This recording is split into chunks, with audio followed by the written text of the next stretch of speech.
All right, we are recording. So everyone, thank you for your time today. I will make sure to leave enough time for questions at the end. I'm going to go ahead and make this full screen. So what I'd like to discuss with you a little bit is about what I call liberty, humiliation, and identity, race and the suffering of America from the position of the mission of the church. Now, it's interesting to do this as a Christian historian whose background is in the history of conflict and culture in the wider British Atlantic world and in the United States in particular.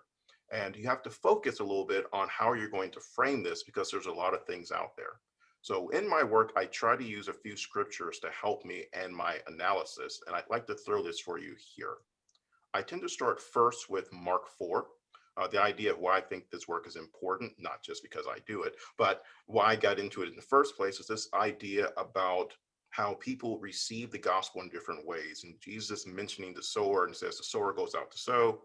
And as he sowed, some seed fell upon the path, and the birds came and devoured it. Other seed fell on rocky ground.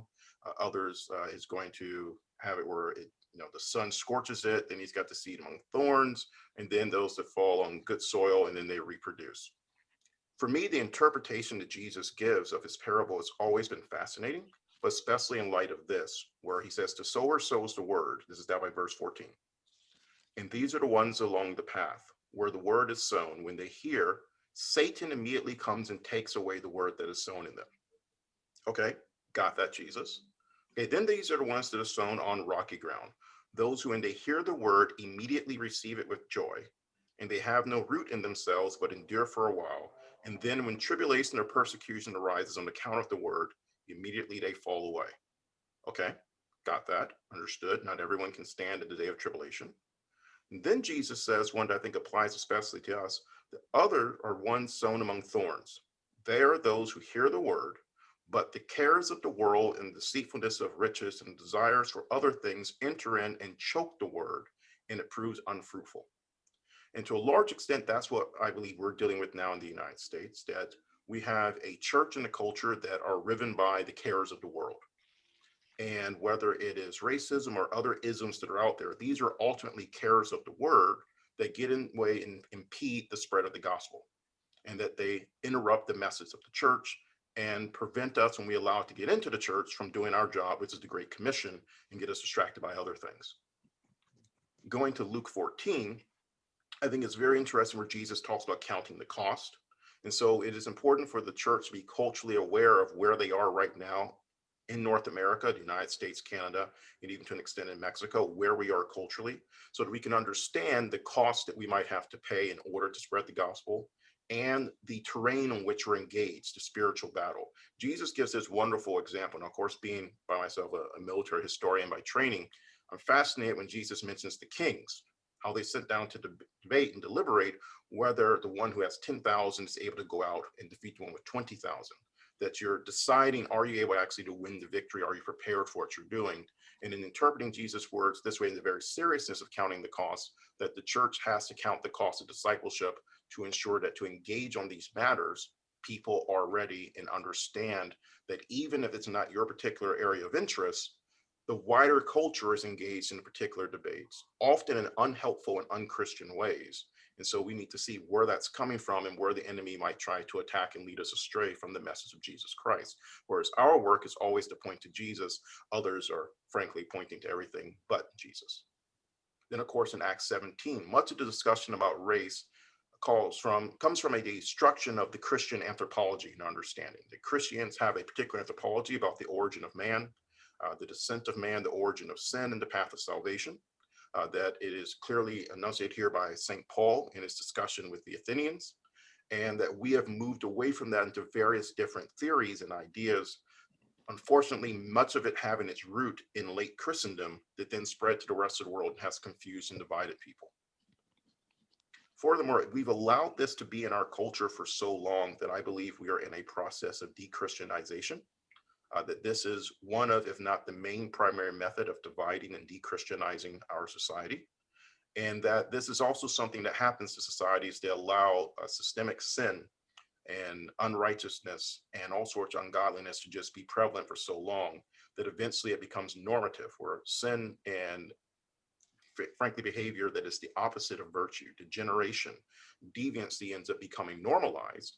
And the virtuous Christian aspect of grace, love, forgiveness, loving your neighbor, that becomes unusual or warped. And that we are in the midst of seeing that within our own societies today, and that we should recognize that reality so that we can combat it, that we are dealing with a situation where we have allowed depravity to remain in many areas of our society, and now a penalty is being paid for the lack of work we've done actually reversing that. And a lot of it has been a lack of focus on really preaching the gospel, not just faithfully, but also consistently and in all areas with humility, but also in all areas. I do believe that the church needs to get a bit bolder in resisting some of the false doctrines out there for the sake of the gospel. And then finally, the fact that this is a spiritual battle, that oftentimes it appears that this person or that person has come up with a strange or odd theory or belief system, whereas my argument is that very often when we find that these things appear, that they are shocking, difficult to argue against, that they appear to capture the zeitgeist, that we really are dealing with not just a figurative spirit of the age, but an actual, that we are confronting spiritual battles, and therefore our primary devices, our primary weapon has to be the Holy Spirit, has to be the Word of God, that we should not depend on the weapons of man, but truly on the weapons that God gives to us, and on God's grace, God's mercy, and praying always for God to send revival and to show us how to be the instruments of his divine will. Now, and since we'll be talking about racism too a little bit, the idea that I have is that it's an anti-solidarity message that divides people.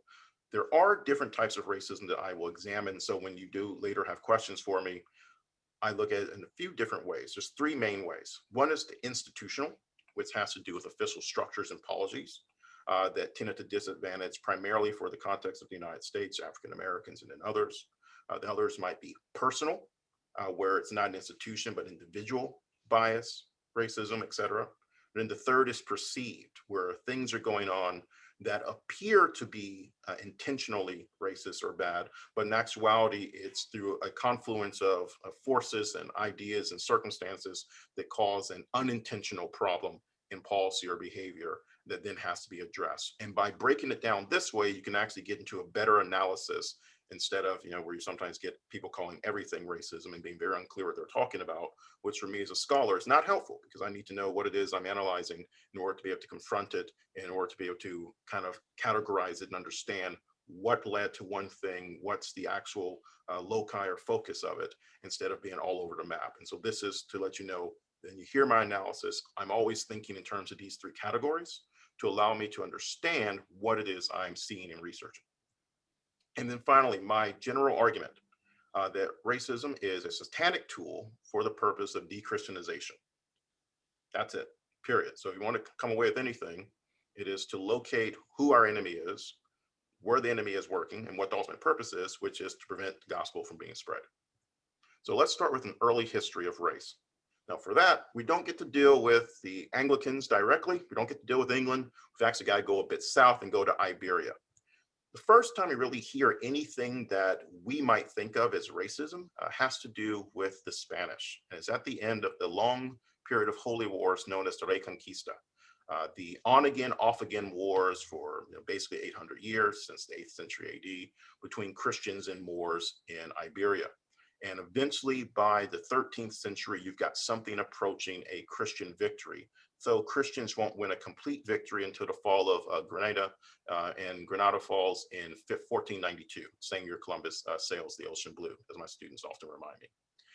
The point there is that after they begin to win significant victories after the 13th century, the Christians end up with large numbers of Muslims and Christians, or Muslims and Jews, who are their subjects. And for a variety of reasons, sometimes true conversion, other times pressure, threats, sometimes a desire to move to the upper class, become courtiers and professionals, you end up with a large number of Muslim and Jews converting to Catholicism. But they've been at war with one another for over half a millennia. There's a lot of resentment and anger. And there are a lot of Spanish Christians who frankly don't want to treat these former Jews and Muslims as people who are truly Catholic. They have no desire to do that. That actually goes against Catholic Church teaching, that the church actually will embrace anyone regardless of whatever their past religion was, so long as they become Christian. That's been the whole point of the Catholic Church from its inception. The Catholic Church also doesn't like the idea that kings or princes are getting in the way of determining who is and who is really not a Christian. It interrupts the prerogatives of the Pope in Rome. Yet, during this period, this becomes almost an obsession among many Spanish Catholics. Some of it is class resentment, other is just animosity left over from the wars and suspicion of loyalty to the crowns or whether or not people are secretly disloyal. And this could persist for generations. So someone might have been, their great grandparents may have been Muslims or Jews, but they've been Christians openly practicing for the last 3 generations. But because of their descent, their salvation and their membership in the wider Christian community is in fact questioned and questioned ruthlessly, often by the Inquisition as well. This is in fact a heresy, the idea that someone's salvation would be a question of based on their descent. But this idea of the purity of the blood finally gets really articulated in the middle of the 15th century by around 1446, 1449, and then eventually makes it into way to the Spanish actual legal system and to actual statutes in the 16th century under the reign of King Philip II. But you begin to see that the Spanish are actually the first ones to come up with this idea that blood or descent would actually impact someone's relationship to the church or to Christ. Before that, you just don't see it in Christianity. No one is thinking this way. And this idea isn't really a part of theology. Really, it has this origin here. That's why the history of racism, as you often hear people say, racism is new and invented. They're basically based on the fact that before the Spanish did this, no one was really making this argument. This is unique and new.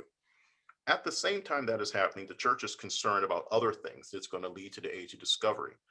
One is a desire to stop the Ottomans, who are spreading their power in the Balkans and in the Eastern Mediterranean, and Constantinople will itself fall in May 29, 1453. That will trigger the Portuguese and others to look for ways of cutting the Ottomans out of the Eastern trade. It's not that trade stops, it's that you don't want the infidel, the enemy, to profit from it. And so it is encourages Portugal to begin to explore more around Africa, to find ways around the coast of Africa into India. And then for people to say, gee, this is a very long route. Wouldn't there be a faster way to do that? That would be amazing, which of course spurs on Columbus as well. As part of this, they were also permitted to engage in warfare against the enemies of Christ. Now, it doesn't mean people who are different. It meant literally people who were perhaps allied with the Ottomans, other Islamic powers who were at that moment invading Christian lands in Eastern Europe. So there is a real war going on that often you'll hear people try to put the papal bulls out of context. But the reality is there is war happening. Christians are being enslaved and attacked by the Ottomans in the East. And so there is kind of an emergency situation where the Spanish and the Portuguese are taking the lead and going out there. But then they begin to encounter people, both through Columbus and through going to Africa, people who have technical inferiority in terms of weaponry. This creates a desire among the Spanish and others to begin to exploit them, primarily the Spanish in the Caribbean, because the people are unable to defend themselves because of Spanish armor, gunpowder, steel weapons. They then begin to violate their actual orders from the Spanish crown, which is why Columbus, people have to come out now how Columbus eventually gets recalled. It's because they weren't actually ordered to go out and exploit people, but they started to do it. It became profitable, and they were attacked by the church and by others for their exploitation. And they began to say, well, these people are inferior to us. They don't really need to receive the gospel. They're incapable of receiving the gospel. They began to come up with all kinds of fake reasons to justify their behavior, whether it's against the Aztecs and others. They're attacking the efficacy of salvation for these particular group of people. The Spanish and the Portuguese begin to do this as well. The Portuguese begin to acquire African slaves from Islamic slave traders who were supposed to be people they were supposed to be fighting and defending Christians from, but now you're doing this because it is profitable. They're making money. And many of these slaves are actually imported into Europe as well during this period, not just in the Americas. As this continues, the church is having to deal with all sorts of fights back in Europe, the outbreak of the Reformation in 1517, but also desire to hold Christendom together. More and more people begin to bring their complaints to the Catholic authorities about what is happening in the Americas at the beginning of the time. However, 2 things will intervene. One, the threat of the Ottomans grows, which makes the papacy more dependent on Charles V, Holy Roman Emperor and King of Spain, for the defense of the church. And two, Charles V is exploiting the indigenous people of the New World and the silver that he gets from the New World to fund his military expeditions in North Africa and in the Eastern Mediterranean and in the Balkans and around Hungary, so that he has very little desire to listen to any church admonitions on the treatment of other peoples and the spread of the gospel to the New World or the treatment of Africans. So the interests of the state is getting in the way of the interests of the church. And even when the church protests, because of the situation, the state is able to maneuver its way around the church. And the Reformation doesn't hurt the state either, because the more North Germany goes to the Protestants, the more the papacy becomes more dependent on the Spanish monarchies. Pope Paul III, however, does actually issue an admonition against slavery and against the discovery of this new racial ideology that is appearing. He does so in May and June of 1537 in a document called Sublimus Deus, the Sublime God. And in it, he begins with a general greeting of the Christian faith, explaining the position, and then he comes to the core of the matter, which I've actually repeated for you here in full. The idea that the enemy of the human race, by which he means Satan, has created this new idea and has gotten those of his satellites, both human or spiritual, to publish this new idea that the Indians of the West and South and other people of whom we have recent knowledge should be treated as dumb brutes created for our service, pretending they are incapable of receiving the Catholic faith. Now, that right there is a document where we would say, okay, so the Pope is understanding what racism is. This idea that certain people are created inferior for the service of others, that this justifies exploitation, regardless of what else the church says. So it is an excuse that allows you to invalidate all the other rules of the church. Church says, do not steal. You say, well, it's okay if it's these people. It says you cannot commit sexual assault or other violence, but it's okay if it's these people. And the church recognizes that very early on. But because of the situation that it finds itself in, even the word of the Pope is insufficient. And the Spanish monarch, Charles V, ensures that this is not promulgated in his dominions, and pressure is placed upon the church for this eventually to go away. And eventually more cardinals and others who are favorable to Spain end up getting greater influence over the church, and these things simply go away. And we end up with the situation that we have unfortunately inherited, where this ideology ends up getting spread by the Christian colonial powers and then gets negatively linked to Christianity. I believe it's important to actually show that at the beginning when this was happening, Pope Paul III correctly for us identified this as an action of the enemy for the sole purpose of preventing people from hearing the word of God. Unfortunately, over the last 500 years, we have kind of allowed this to run over a lot of our efforts throughout the world for the church, and allow the enemy to continue to do this thing that very early on was identified as merely a tool of Satan to prevent God's justice from being introduced into the world. And that if we take that attitude, the same attitude of Paul III, in recognizing the origins of this problem, then we can reorient our focus towards the spiritual solutions, as opposed to what I think are sometimes distractions that keep the church from doing its job. Recognize that the enemy does not desire us to preach the gospel, does not desire us to reach the lost, and invented a means, again, never before heard of, to prevent us from actually spreading the gospel throughout the world. But now let's talk about Catholic versus Protestant, because in the Anglican tradition, we have an additional problem, which is essentially that by the time the Pope gets around to writing this in 1537, Henry VIII is already broken with Rome, and English Protestants do not care what the Pope thinks. They're also very much aware of what's going on in Spain, and that Spain is entering what it calls its golden age, where Spain is becoming wealthy and powerful. And this is going to induce envy in Elizabethan England, so that by 1585, you will have people writing letters to Queen Elizabeth saying, we should go colonize the New World. And we know how bad the Spanish are. And they cite Columbus and others and say, they committed atrocities. So it's interesting that even in the 1500s, Protestants already knew the atrocities the Spanish had committed. And they are writing letters to their monarch, Queen Elizabeth I, saying, we should go and colonize as good Protestants and show people how to do it better, and that we'll be able to do it without the Spanish atrocities. And that becomes kind of the impetus behind the initial settlements that are attempted under Elizabeth I, which fail, but which are eventually completed under James I in 1607 in Virginia and 1609 in Bermuda. And as the Protestants are moving there, they've got some issues.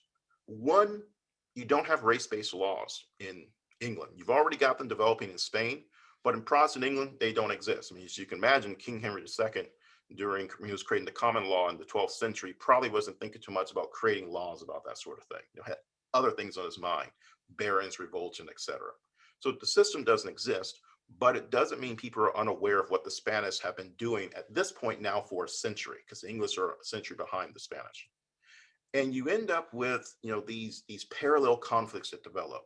At first, there's an attempt to work well with the indigenous people in Virginia and what's now Massachusetts. Then conflicts arise. Then you have the introduction of African slaves in 1619. And at first they've got kind of a nebulous position. They're there by force, so they're not really free, but they're not really under English law slaves, because English law doesn't really have slavery anymore. The church have been working against that.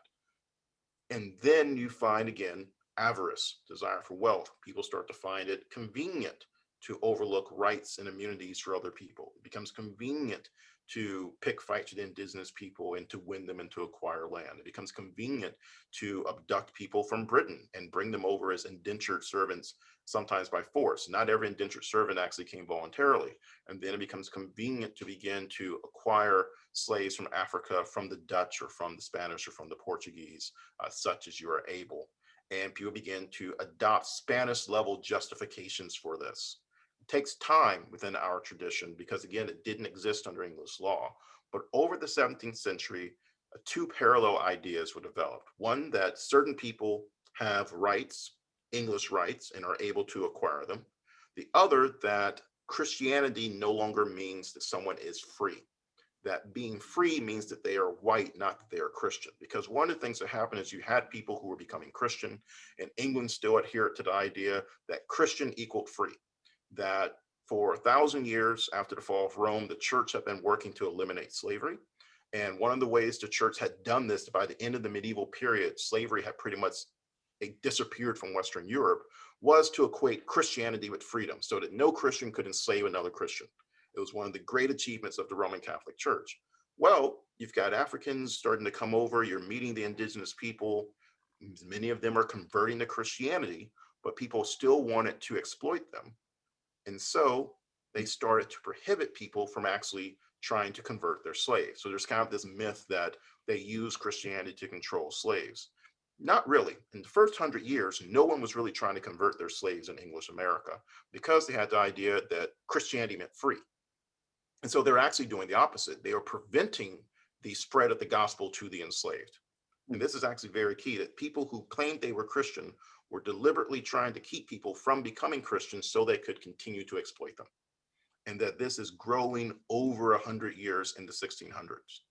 By the time you get to the 1700s, however, there's a growing push by people in the Church of England and the Presbyterian Church, the Scottish Kirk, to be able to witness to the growing population in the Americas. And they begin to introduce new ideas such as, it's okay to enslave Christians. They're not whites.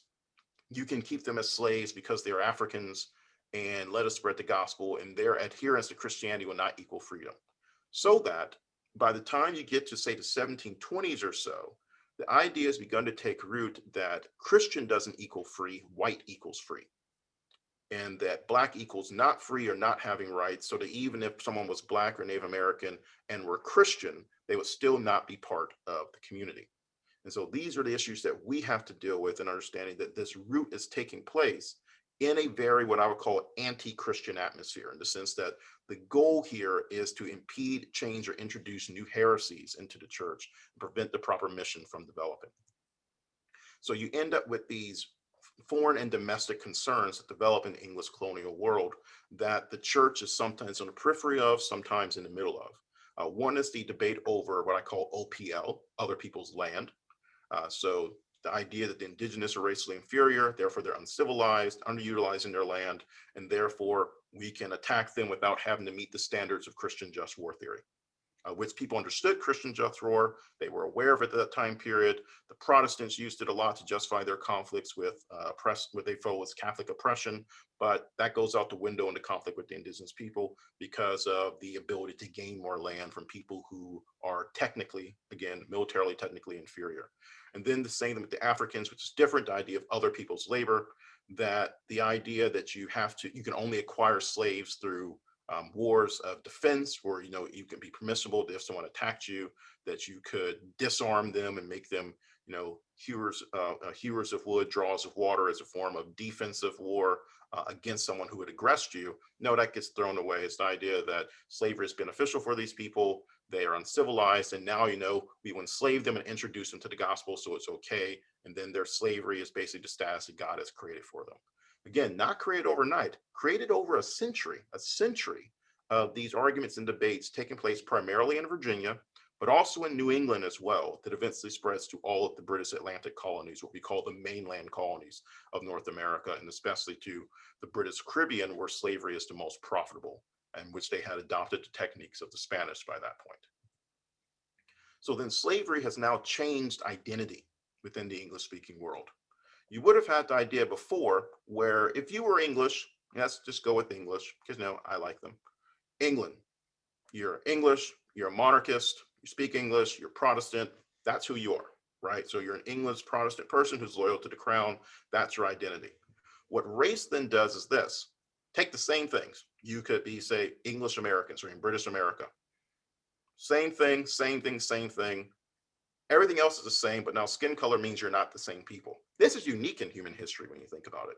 The idea that someone could share the same language, same religion, loyal to the same state, and live in the same geographic location, but you're not the same people. When you look at the ancients, and if you think of the community of Israel, and you have people like Ruth coming in, what mattered was adhering to the God of Abraham, right? You're going to come to Israel, you're going to obey the laws of God, you're going to worship our God, you are now our people, right?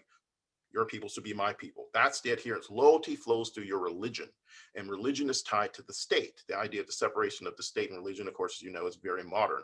But the idea that emerges from the racial conflict is that having the same language, being loyal to the same government, and having the same religion is now no longer sufficient to make these people part of the same community. They're now a different community on the basis of this racial perception of descent, so that the gospel is now actually inferior to racial identity. And then from that flows the other issues that occur during the 18th century, and that even becomes an issue during the breakup of the British Empire and what I call the Imperial Civil War and what others call the American War of Independence. Well, after the War of Independence, the Americans now have an issue. They have defined their country in terms of the language of liberty, but there are still significant Americans who want to maintain the institution of slavery and want to use Christianity, the Bible, and the language of God to justify that. And they do this loudly, they do this openly, they do this repeatedly, so it enters into our historical record, so that people who are constantly doing this are trying to use Christianity to justify it. And compromises are made with them, both by the church and by the state. And this, of course, then becomes part of the legacy and the historical record against which people will then later argue vehemently in the 19th and especially in the middle of the 20th century, because of some stuff we'll come to that happens over in Europe, with these people we call the Germans, but we'll come to them later. Now, one of the issues we've got is wealth again, the desire for avarice, for gain, for filthy lucre, as people often call it, being driven by the slavery system in the South, then corrupting the various institutions that money touches. No surprise there. We see that happening today in our modern society, when those who are very wealthy get their hands on corporations or other institutions, they redirect them towards causes which people would rather they didn't. Well, it's not new in American society. It's been going that way for a long time. Or as I've often said, if cotton is your king and you allow that to direct your morality and what you're doing, then clearly you're saying Jesus Christ is not your king, because you're setting your morality on the basis of what's going to please those who are engaged in the slave trade and who have the wealth, as opposed to what's going on with the gospel. And this begins to divide the church with the creation of the African Methodist Episcopal Church, wherein we now have a new first African-American Protestant denomination. It's founded not because the people involved weren't Methodists. It's founded because people were divided on the issue of the place of the Africans within the church and whether or not they could go to seminary, become preachers, hold leadership positions, so that race has become the theological dispute, other than things we properly think of as theological disputes. So at that point, in 1816, it wasn't a debate between Richard Allen and the white leaders of Methodism over the Wesleyan method. It wasn't a debate over the proper form of church polity. Those weren't the debates. The debate centered around race and the position of people within the church on the basis of their descent as Africans. And that led to a breaking away. Now, often we think of churches breaking away for legitimate theological reasons. We really disagree with what you believe about this matter of core doctrine, and therefore it's better to separate peacefully, and you do church your way, we do church our way. There are times where you might say that's the best idea, but when we come to this, we have to really focus on the personality driven effort of it, that people are not separated on the basis of who is Jesus Christ or the authority of scripture. They're separated on the basis of we want one group of people within the church to have a certain position because of their racial identity, and that's it. And those people refuse to accept that, and they say, we'll just go and do our own thing. And for there, it then becomes normative to have church not be together. Whereas during part of the 18th century, you had in places like Philadelphia, you had interracial congregations. And you had some congregations that may have been, plurality of whites or white majority that might have had a black pastor. So it was this brief period of time where you had people really trying to do church, and then that falls away and the racial issue begins to dominate, and you begin to see more segregation in the church, and it basically stays that way until now for the most part, where churches are still largely segregated along racial lines, which then of course becomes a bad witness. It's one of my Baptist friends would say. He oftentimes he'll hear me talking, he'll just say, Albert, that's a bad witness. And I was like, yeah, you're kind of right about that. Because not only is that affecting the church, it is also affecting the perception of the church and its message by people who are unchristian and who don't know us from anything else other than what they've learned about these issues. Now, this is going to continue into the development of the abolitionist movement that really gets started during the Great Awakening in America and Britain, and then gets its kickstart in Britain with the American War of Independence, where people in Britain begin to become vehement abolitionists because they conclude that they've lost the war because of slavery. The British abolitionists, people who are part of the Clapham sect, people like Hannah More and others, conclude that Britain is God's chosen Protestant nation, and we've been defeated by the Catholic French and the Catholic Spanish and the decadent Dutch and a bunch of colonists with pitchforks. How did this happen? God must be punishing us because of the sin of slavery, that Britain is the great slave trading nation of the 18th century. In the 15th century and 16th century, it was the Portuguese. In the 17th century, it was the Dutch. In the 18th century, the Brits have taken it over because of their sea power and their skill at trade and their negotiating ability and their legal system and their insurance industry. They've taken over the slave trade. And the early British abolitionists conclude God is punishing the empire because of slavery. Therefore, in order to save the empire, to save everything that we stand for, we must become thoroughgoing abolitionists and turn Britain into a true empire of liberty and make Britain the agent of ending slavery. And that actually becomes their rallying cry. The French Revolution, which takes place a few years later in 1789, only further confirms this to them. That very interesting accounts on the British abolitionists who conclude, see what's going over there in France and later the rise of Napoleon. These are all punishments that we're having to endure because of our sin. We must redeem Britain so that God will give us the victory over the perfidious French. This becomes the argument. You don't have that in the United States. This is before you've got your first Lambeth Conference, that the Episcopalian Church in the United States is doing its own thing. Protestantism in the United States is doing its own thing. Catholicism is small in the United States, but also has its own issues with slavery, going back to its origin in a lot of the French communities down in places like Louisiana. So that what you end up with is a problem between the Protestants in America and their view and the growing abolitionism in Britain itself. Eventually, however, you will start to have the emergence of a transatlantic community of Christian abolitionists, where Christian abolitionists in the United States will start reaching out to those in Britain for help and financial support, and also to those in Canada, where the Underground Railroad starts a network that's running from the United States into Canada. And to a lesser extent, there's a southern route into Mexico, but primarily into Canada. And that this network begins to see a change in American Christianity, north and south. Now, it gets concentrated in the north because there's a simple reason for that. If you're too loud of an abolitionist in the south, you get run out of town. So even Abraham Lincoln makes the point that you have people who are heartless slaveholders in the south who originally came from the north, they just moved south. And you have people who are in the south who are abolitionists who end up moving north because, they would like to not die. And this becomes issues as it begins to frame the debate as one of North versus South, rather than what we're actually seeing as debates over the meaning of liberty and the meaning of civilization and the meaning of Christianity. Into this debate, you have this growing furor over the territories after the Mexican War. You've got the rival economic visions that are being driven by the slavery debate and the slavery dispute and the division of labor that's happening there. That you have a senator from the United States from South Carolina by the name of James Hammond, who introduces something called the Mud Sill Theory. The idea that civilization, such as we know it, depends upon inferiors, that for civilization to exist, some people must be slaves and be inferiors. Now, what has happened here is that 100 years earlier, during the Enlightenment, people began to refer back to the pagan Greeks and Romans. Oftentimes, I push back against this idea that the Enlightenment is about recovering the classical period and the classical scholars. And I say that's interesting because all the people they tend to recover tend to be the pre Christian Romans and Greeks. No one in the Enlightenment is really trying to recover the Christian Romans and Greeks from the same ancient period and what they had to say. They're not trying to recover the church fathers or anyone else. They're not trying to recover Irenaeus. No. They want to recover the pre-Christians, because the pre-Christians did not buy into the presuppositions of human dignity, that all are created in the image of God, and that requires certain responsibility towards man.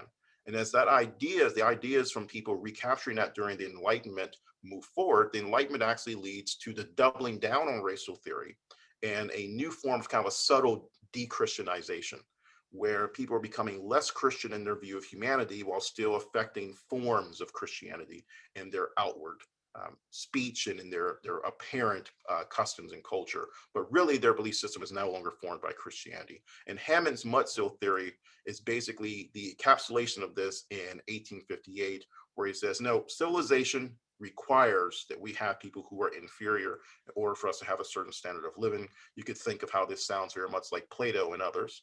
And then he moves forward with this into the late 19th and 20th century, where we see the attempt to maintain an ordered society in the South, meaning Jim Crow, is based upon the idea that certain people need to be inferior, because then that protects the status of those who are superior, who should be enjoying civilization. But it's first really articulated boldly and out in the open in a speech to the United States Senate in 1858. Interestingly enough, this guy from Illinois, who's not in the Senate, directly responds to it when he goes up to Wisconsin to give a speech in 1859. I'm not going to read the whole thing, but basically Abraham Lincoln attacks the whole idea of the Mutzil and the idea that civilization requires anything like this, and the idea that labor must be viewed as menial or inferior. Lincoln adopts the view that labor precedes capital, that labor is good, that it is good and efficacious for human beings to labor and to enjoy the fruits of their own labor, what we would say is a very Christian idea, that everyone's to have their fig tree, that everyone's to be able to work and enjoy the fruits of hard labor, not something for free, but that people should be able to work and enjoy the fruits of their labor, and that this should be defended as being something that is not only right, but also healthy for society. And this is actually becoming the subtext of much of the debate that eventually leads to the Civil War. And Lincoln's viewpoint is echoing a lot of the abolitionist viewpoint, which itself is coded within Christian language, because abolitionists themselves are Christians. It's one of the great things that I think we should celebrate more in the United States, is that the abolitionist movement is pretty much a Christian movement. That people who had other views religiously or philosophically tend to not be abolitionists. That the people who are abolitionists tend to be thoroughly and completely Christian. Even Frederick Douglass makes this point, because in his autobiography, people interpret it as being, somewhat anti-Christian. But he actually corrects that in the postscript of his autobiography, where he says that everything I'm criticizing, I'm referring to the religion of the slaveholders, but referring to the actual religion of Jesus Christ, and that which Jesus Christ actually teaches, I think is completely different from what's going on in the slaveholding South. And that to refer to what's going on in the slaveholding South as what's going on and what Jesus is talking about is actually basically just a straight up lie. That to try to equate Jesus with that is a fiction, and it's just a deception.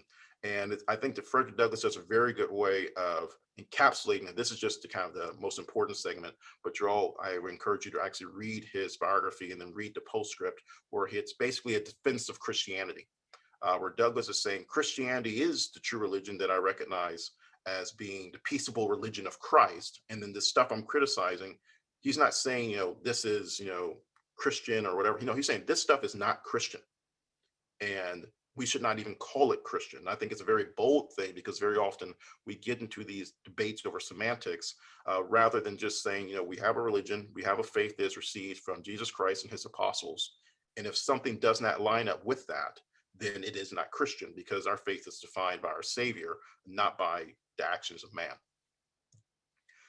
But at the same time, all this has happened, victory over the Civil War, the changing nature of labor, the Industrial Revolution, you're also having increasing secularization, in part because of Darwin's Origin of the Species, in part because of another French Revolution in 1871 during the Franco-Prussian War, bringing to power a radically secular French government that will hold power until World War II.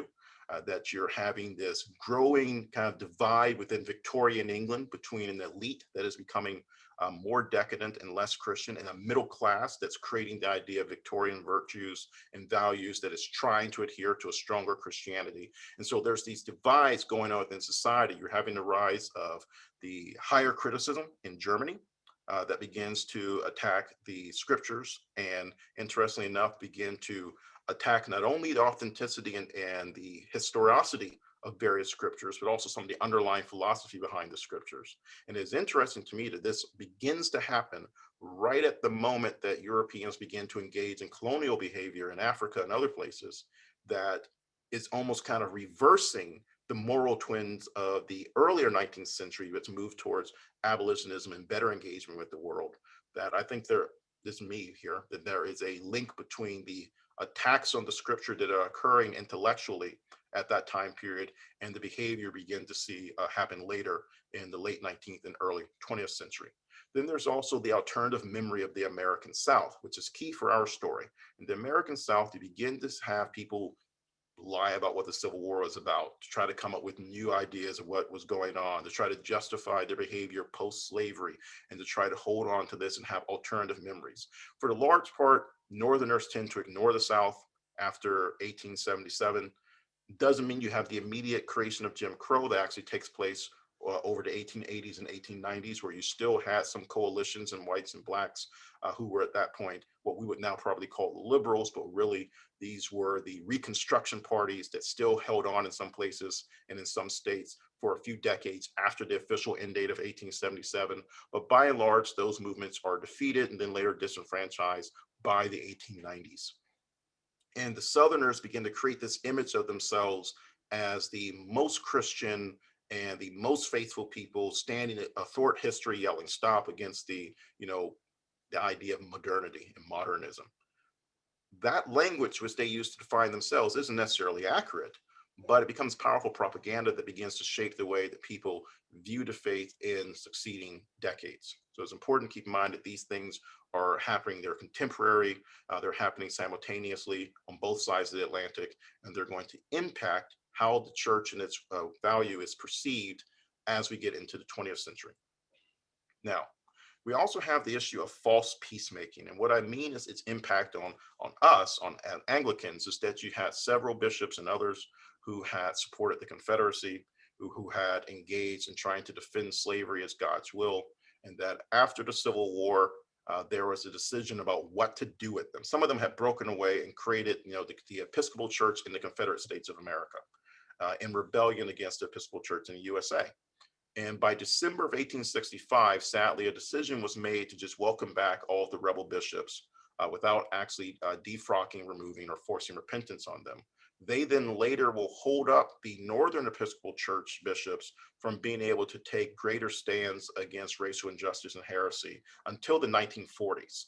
That they will be able to basically block any kind of change and move. That we had one African-American bishop during that time period, and the Episcopal Church, not the Reformed Episcopal Church, but then the Episcopal Church, who eventually ends up leaving the United States and becoming a missionary bishop to Haiti, because he kind of gives up on what the United States might be able to accomplish because they allow these people inside who just weren't going to give up their heresy. And I think there are important lessons for us today regarding when heresy starts to creep into the church.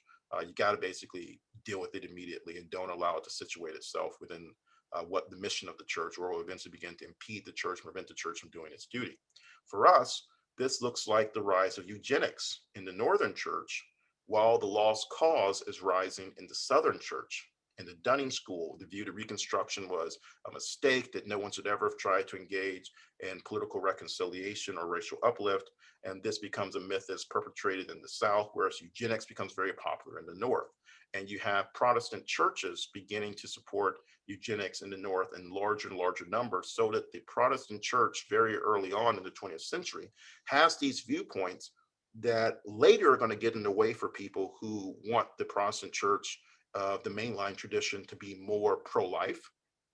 That during this period, those traditions have begun to adopt a eugenicist viewpoint during the late 19th and early 20th century on the issues both of race and on views towards the poor as kind of an elitist mindset, and that these ideologies are also creeping in at the same time. So again, there's a lot of attacks happening, whether it's from science, whether it's from politics, whether it's from imperialism, whether it's from racial animus, that's impeding, again, the church doing the job of the church.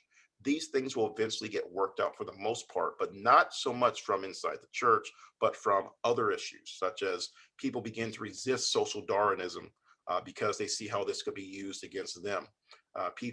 Others embrace it, others push against it, so that becomes a fight throughout the church. Then you've also got the arguments over labor, and the labor movement itself divided against itself on issues of race. So you have the farmers movements and the populists and others who are pushing against the elites and the banks. You have others who are pushing the other direction. All these debates are occurring in the midst of this milieu over rights and dignity. We'll come back to that word dignity and identity that's being framed by this overarching racial viewpoint that now is being informed by both Darwinian evolutionary thought, eugenics, and then social Darwinism as well. And this is just one of Dunning. Dunning is an interesting historian who begins to promote this view through his work as a professor at Columbia. He is not a Southerner, he is a Northerner, he is a Northern Democrat. And part of the work that he's doing is trying to justify the rolling back of the racial progress of the radical Republicans, which therefore means that historically you can't view the Democrats who are resistance as being bad, and his viewpoints that really they're resisting bad Republican corruption and all the horrible stuff that happened after Lincoln. Pay no attention to these Christian Republican abolitionists and the things that they say. Don't look at, the man behind the curtain sort of thing. And this becomes the primary mainstream viewpoint of Reconstruction in the North and the South, especially within the National Democratic viewpoint, until basically the 1930s, where things began to change. But this is also a problem for America and its immigration that's taken place at the end of the 19th century. So we've had the issues with the African Americans and the Native Americans. The Native American conquest is completed within the 30 years after the Civil War. They're pacified, defeated, and put onto the reservations. So America has won the Indian Wars. The American Indian Wars are over. The Mexican Indian Wars are going to continue, but for the United States, the Indian Wars are over. At that point, you're having this mass immigration movement. So you've got people coming over who are Jewish from Eastern Europe. You've got a large number of Catholics coming over from Southern Europe. You've got smaller number of Orthodox coming over from Eastern Europe. And these people are trying to assimilate into the United States, a country that is at that moment in the midst of this upheaval from both the racism left over from the Civil War and animosity over the fact that their slaves got freed. Darwinianism that's coming in, eugenicism, all of these things, and these people are told to assimilate into this country that has these social problems and viewpoints. And so it happens that many of the immigrants are pulled in different directions and are trying to assimilate. So what does it mean to assimilate in a country that is thoroughly racist and resisting all calls for change? Well, people begin to assimilate into that as well, and that creates conflicts with their identities. And later, that's going to be a penalty that people will pay in the 1960s, where there'll be a reaction against it, where you see a coalition formed of the new immigrants and African Americans, then pushing against the legacy of this time period. And that becomes kind of the early coalition of FDR, but then really becomes part of Johnson's coalition that pushes for a lot of social change. But they'll be divided over the efficacy of Christianity and its role within that change. So just to keep in mind that you got immigrants coming over in the 19th century, that there becomes this kind of consensus that non-whites, even if they were citizens, were not fully considered American, so that the immigrants coming from Europe are more easily considered American than are others who are non-whites who have been in America for much longer. So it reinforces that hierarchy. And of course, no one who's immigrating to the United States wants to be put onto the bottom rung, because why would you want to do that? So that people end up kind of embracing that, and so it gets spread along a wider cultural band. Which again, there will be reactions to this when people look back at this period with suspicion and not a little bit of shame as well. But then a reckoning is coming to the United States. Not 1929, the reckoning is 1945. You see, you have a problem. One, you've had evolution coming into the schools, you've got the Scopes monkey trial, you've got the fundamentalist modernist debate, which also splits partially along geographic lines, so that the fundamentalists get associated more with the South, which is holding on a lot more to fundamentalist interpretation of scripture. And that's getting mixed with also their racial views and support for Jim Crow. Whereas the modernists, fairly and unfairly, get associated with more of the Northern viewpoint in Northern seminaries, who are beginning to take a different viewpoint on the racial view. So that conservative Christianity starts to become, in the 1920s and 30s and 40s, associated more with the South.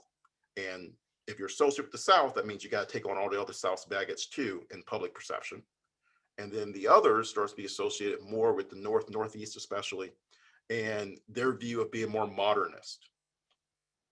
And not modernist theologically, modernist on the issue of race and acceptance. Because what is happening is, with the rise of Nazi Germany after 1933, you begin to have a new word introduced into the American political lexicon: Judeo-Christian.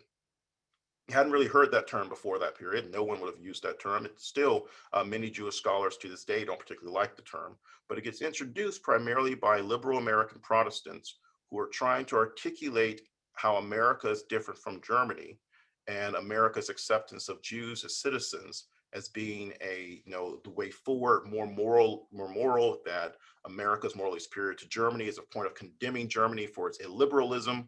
And so this becomes part of their mantra and their ideas in the late 1930s and into the 1940s, this idea of a Judeo-Christian civilization, a term which would have made very little sense to anyone before this particular historical moment, and which now people tend to take for granted, but isn't really an accurate term, frankly.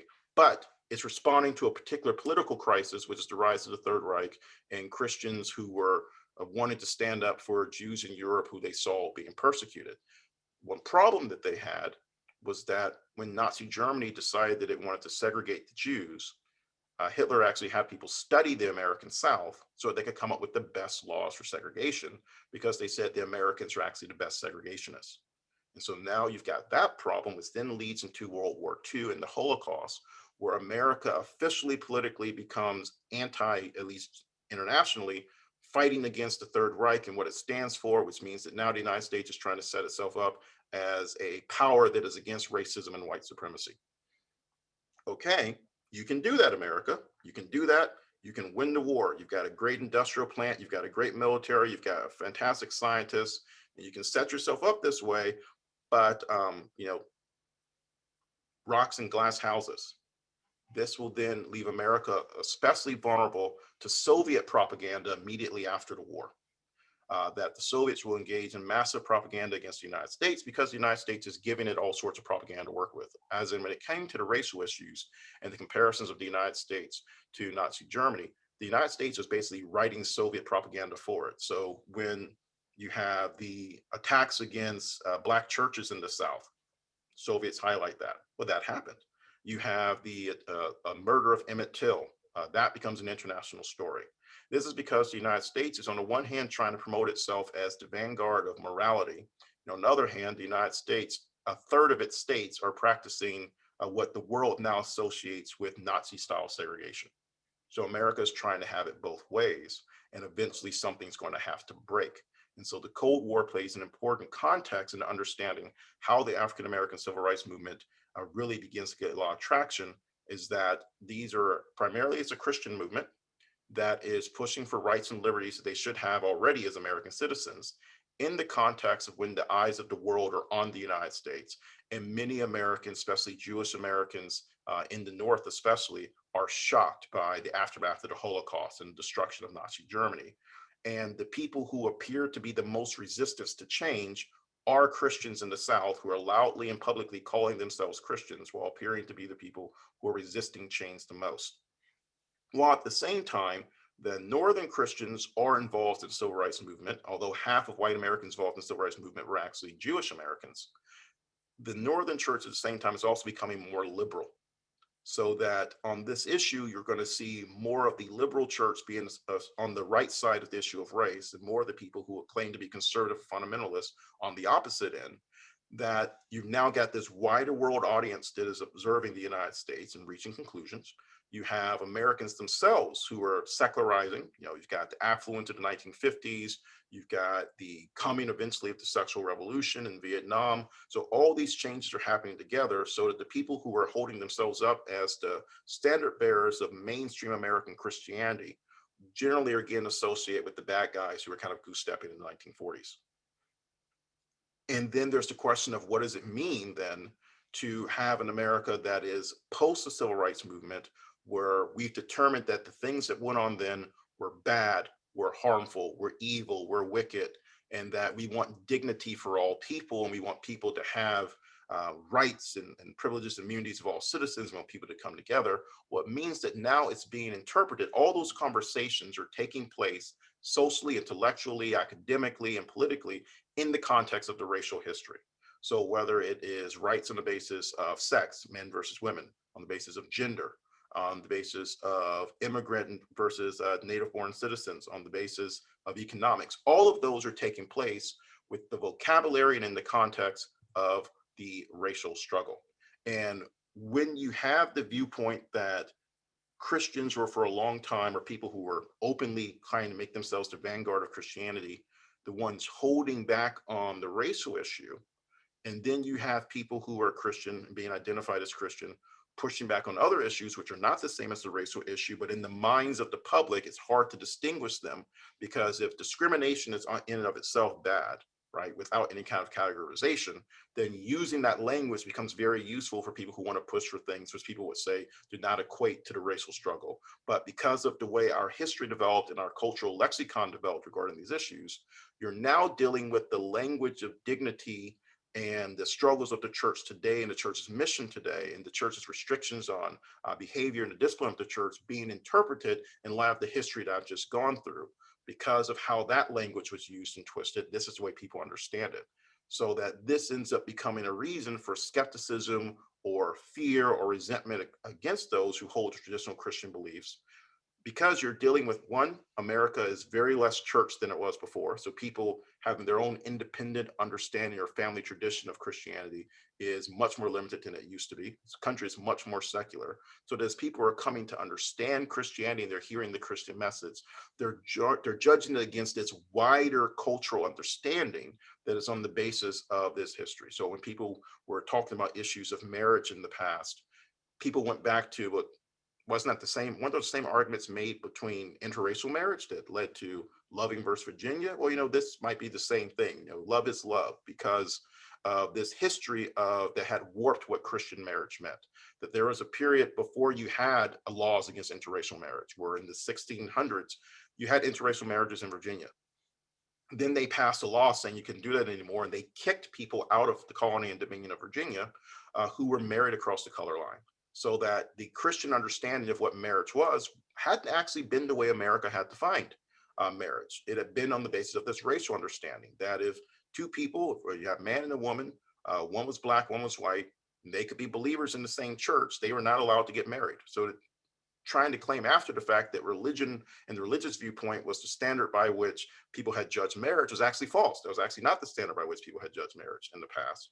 It had always been this kind of arbitrary government and more secular thing, even though people often dressed it up in the language of Christianity. And so that's just one example about how where we're living today is in the context of what happened before. And so the church has to be aware of the baggage that it's dealing with, fair and unfair, because life isn't always fair and unfair, so that we're able to more effectively be a witness of what Jesus Christ actually teaches, what the scripture and church tradition and history actually teach, as opposed to being defined by sinfulness, rebellion, and heresy of the past. And that is that. So I'll go to stop share. And I think I'm supposed to stop the recording before we go to questions. So I will do that.